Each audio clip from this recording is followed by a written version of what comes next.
Welcome to the Business Spotlight series. My name is Cote, and I am your podcast for today's episode. And on the show today, we have Ricky Mehra, Managing Director of My Law Matters.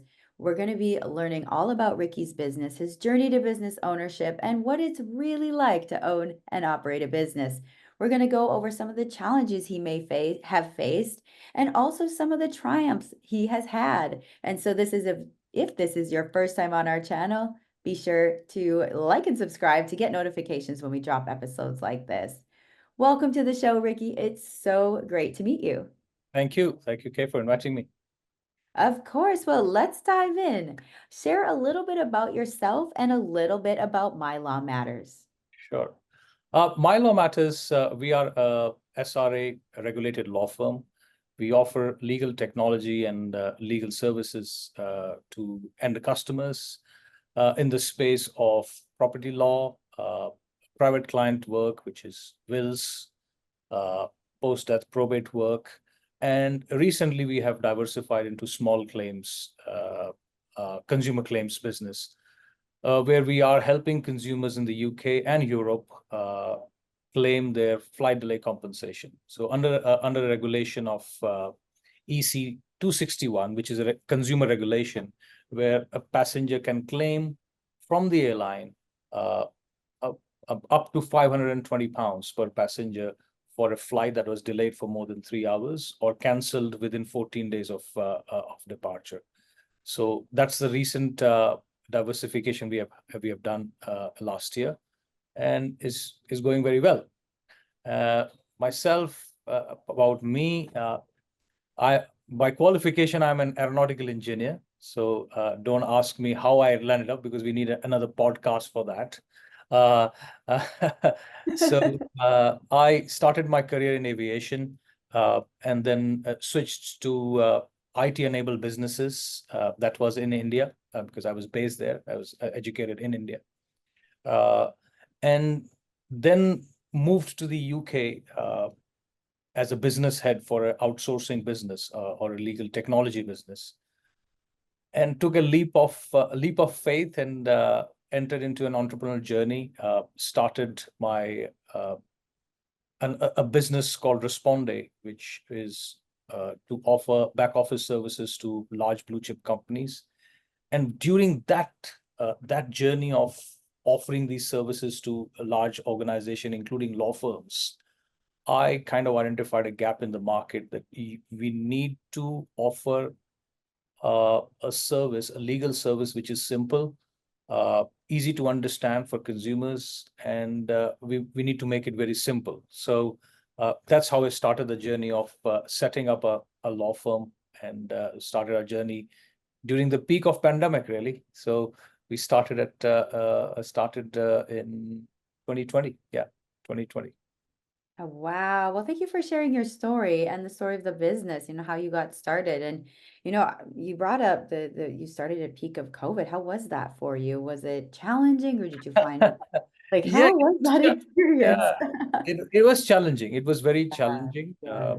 Obviously, first of all, we identified how do we enter in the legal space, because the entry barriers are pretty high. It's very, Mhm. very difficult, because it's a highly regulated business. It's very difficult to just dive in and start a law firm.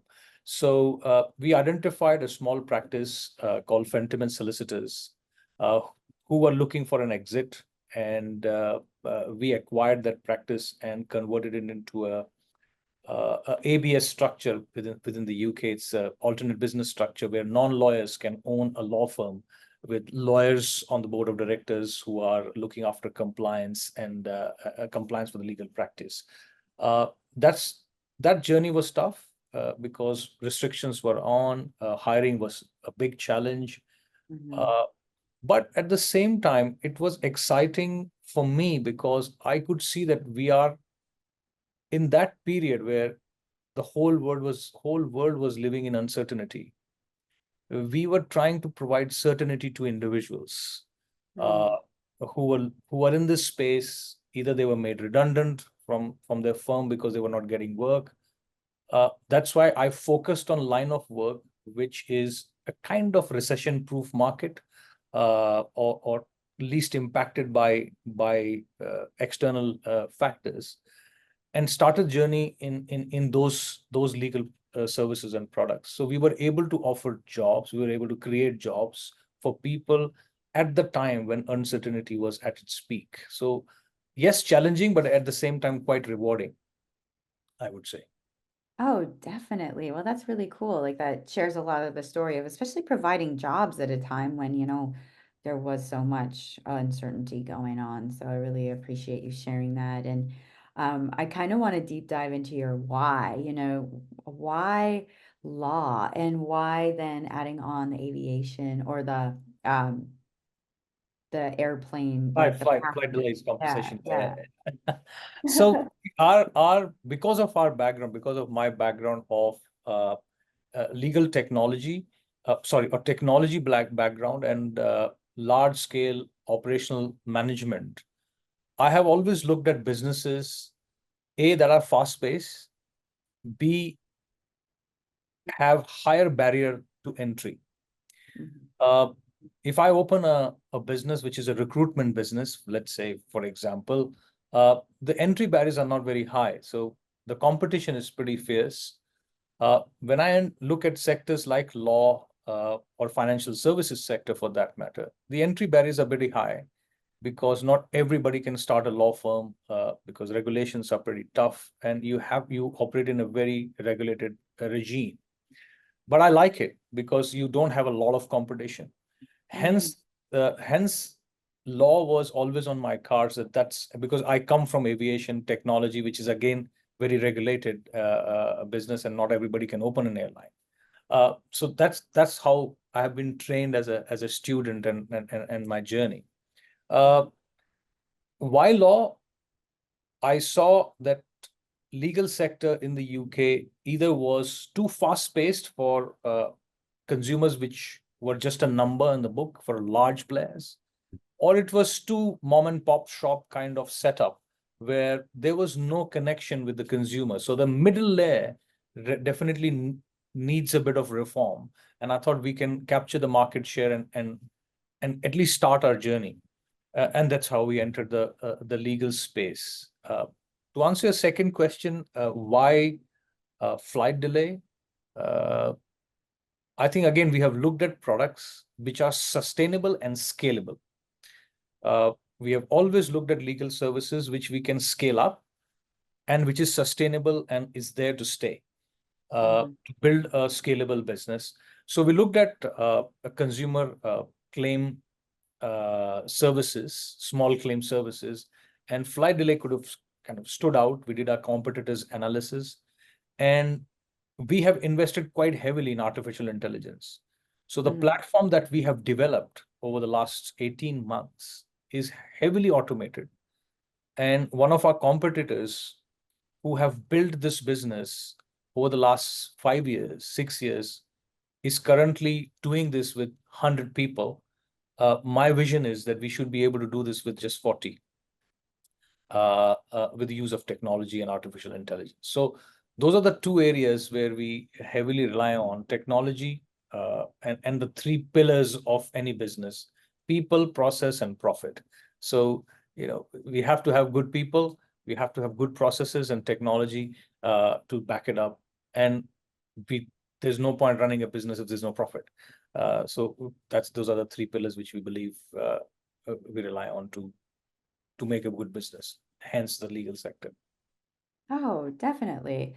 Yeah, the people process and profit that is key. It really is. And that's something, can you share maybe a roadblock or a hurdle that you faced that, where you had to overcome it and maybe it's with people processes or the profit part of business. I think profit obviously eventually definitely if you are have you if you have the right intention and you have the right building blocks and your planning is sound, eventually the business will make profit because from any startup business it does go through a journey. I think Mm, one of the biggest hurdle within the legal sector is the shift change in thought process of people who have been working in this sector for a long time, i.e. solicitors, paralegal, and the whole training regime that the solicitors go through right from their degree to practical experience. uh, they have a certain way of operating. And for them to come into a space where we are trying to disrupt the market and bring in more technology, get rid of more paper, and use more of innovative systems and processes, I think that was the biggest hurdle, and it's probably still is the biggest hurdle to make a shift change for them to think differently, that actually technology can be used to their betterment, and it's not a threat to use artificial intelligence that they will lose their jobs and machine will start doing all the legal work. I think artificial intelligence is here to help humans rather than replace them. I strongly believe it, and I strongly advocate it. So that was the biggest hurdle, and probably still is. Profit 100% is going to be as always for any business is a challenge, but I'm proud to say that in last 4 years journey, we are profitable now, and are in a comfortable position. Oh, wow. That is so true. You're touching on a lot of key points, especially for our listeners who are tuning in, who have businesses and are growing businesses, to just like really like fine tune their focus to those Sure. things. Kind of looking at the people aspect, let's talk a little bit about marketing. Absolutely. So how, like, if I were your ideal client, how would Mhm. I know that? Like, if I walked in your doors, how would I know I'd be an ideal client for you? You'll be ideally client because of a very non-conventional approach that we have for somebody who enters a law firm. Uh, we have got rid of all the boring desks and chairs. It's more of an open plan office. It's very welcoming. The environment is very warm. We keep it very casual rather than very formal in terms of a client coming into a law firm. That's how we educate our staff. That's how we train them. And culture is very important to me because culture flows down. So I believe in that. Hence, my team believes in approaching the customer with as if you're dealing with your own friend or a family member. How would you deal with them is how you deal with a client. So the moment they enter, they get that vibe that this is a law firm which is very friendly, because a general consumer on the street only goes to a lawyer if they have a problem. Mhm. And the general apprehension is, oh, they'll be very formal, or I have to be very careful what I say because they are a solicitor. We have completely removed that myth about entering a law firm. So my ideal customer is who wants to come, be relaxed, be themselves, share what the problems are, and we give them a solution. That sounds like my kind of place. Oh, well, that's wonderful. Well, it sounds like you're leading a great team over there. Let's learn about your team. Yes. How many, like, what's your team look like? Do you have lawyers under you, or how does that look? And like, We how have many? we have divided key departments. So I Okay. have each solicitor who leads a specific department, uh, and I have a non-lawyer who heads the operations of my law firm. So she looks after uh, partner engagement. She looks after the commercial aspect of the firm in terms of partner relationship, supplier relationship, and I am the board sponsor. So I look at strategic partnerships with like-minded organizations to take the company to next level from a strategic standpoint. And then under each product head, we have paralegals and junior lawyers who are working. The the method is very simple. We look after we want the lawyers to remain lawyers and not become administrative clerks. So Mm.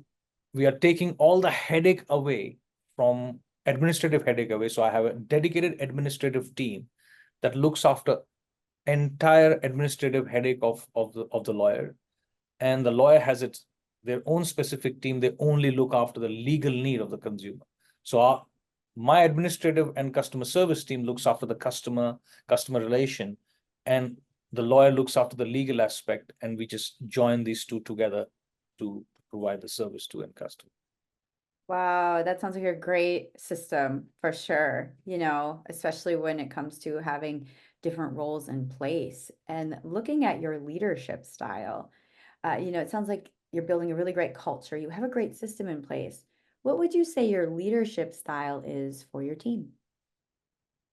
Uh, Situational leadership, shall I call it? So I believe in situational leadership. You have to adapt yourself, and you have different people from different backgrounds, people from different school of thought are working with you. So at times you have to be participative.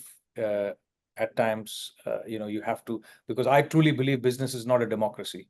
So somebody has to take that decision, and Mhm, people have to follow. So, but at the same time, you have to have a participative approach. So you have to involve people in some decision-making activity which you want to make for the company.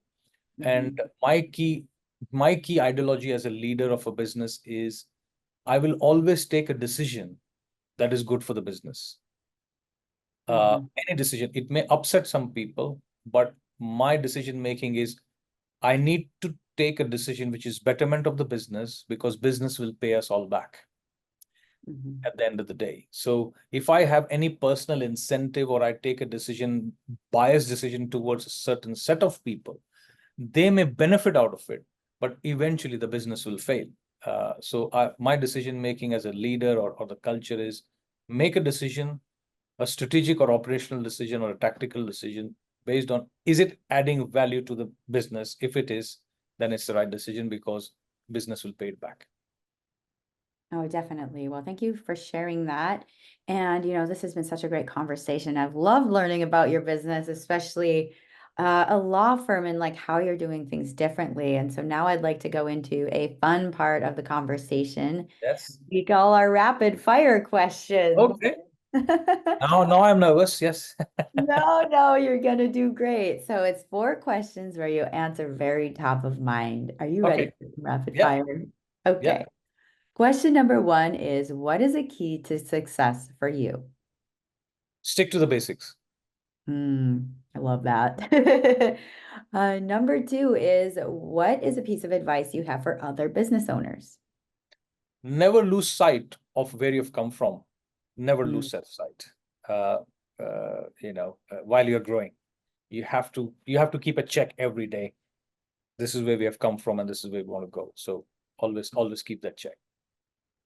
yes, I love that as well. And number three is, what is it could be a book or a piece of content, a podcast, anything that you've taken in most recently. Uh, a very interesting book that I'm reading is called How AI Will Change Our Life by Patrick Dixon. Uh, Oh, Very, very, very interesting, very enlightening, and very scary in some of the places. So highly recommend for people who want to adapt AI within their world of business. Yeah. definitely. Well, thank you for sharing that. And our final question is, if you could wave a magic wand and rapidly overnight improve one aspect of your business, what would it be? One aspect of the business which I think we can definitely do better is identifying an opportunity at the right time.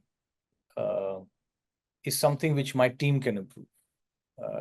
We have had instances where we have missed opportunities, where we were not able to identify it straight away that this is so from a strategic standpoint. From an operational perspective, I think we can do slightly better in terms of adaptability to the changing environment. Mhm. Because that's, as I said, is the biggest hurdle in shift change for any business. Why should I say it only for me? For any business today, what the world of business today is will not be the same in the next 5 years' time. Uh, Look at the last 25 years journey within the digital space, what it has been and what it will be in the next 25 years is just fascinating.